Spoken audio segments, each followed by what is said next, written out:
Hi guys, आज सकाळ सकाळचं वातावरण बघा किती म्हणजे पाऊस चालू आहे संभाजीनगरमध्ये.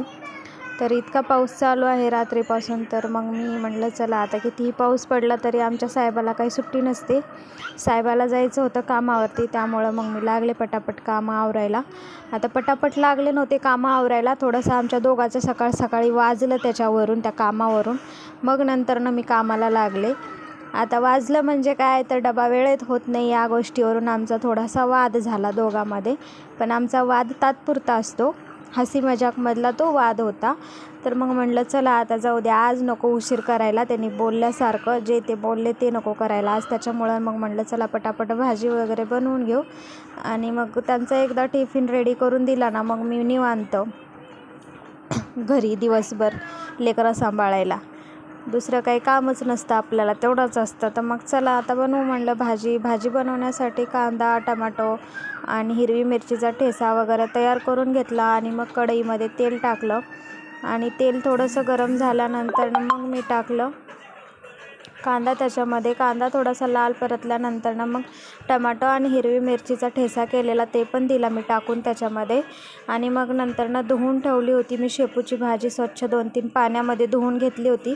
कारण पावसाळ्याचं ना भाज्यामध्ये इतकं घाण असती, माती वगैरे खूप चिटकलेली असती त्याला. त्याच्यामुळं ना 2-3 पाण्यानं धुवून घेणं खूप गरजेचं आहे भाजी. तर मग मी जितकी भाजी धुवत होती तितकं ते घाण निघत होतं, त्याच्यामुळं मी ॲटलिस्ट 2-3 पाण्याने तरी भाजी धुवून घेतलेली आहे.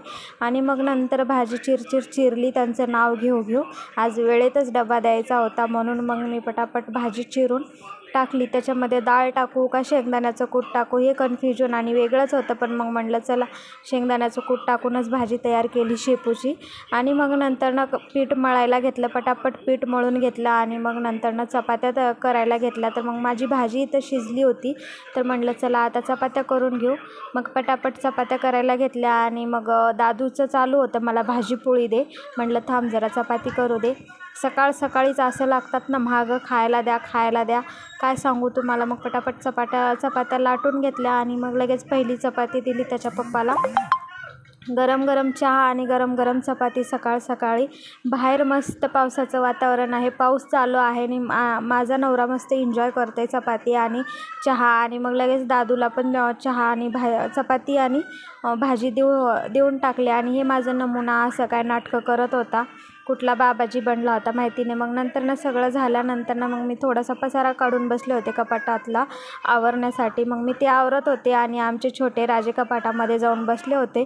तर मला घडी करून मध्ये ठेवायचे होते कपाटामध्ये कपडे, पण तो काय ठेवू दिला नाही. चला बाय, भेटू पुढच्या व्हिडिओमध्ये.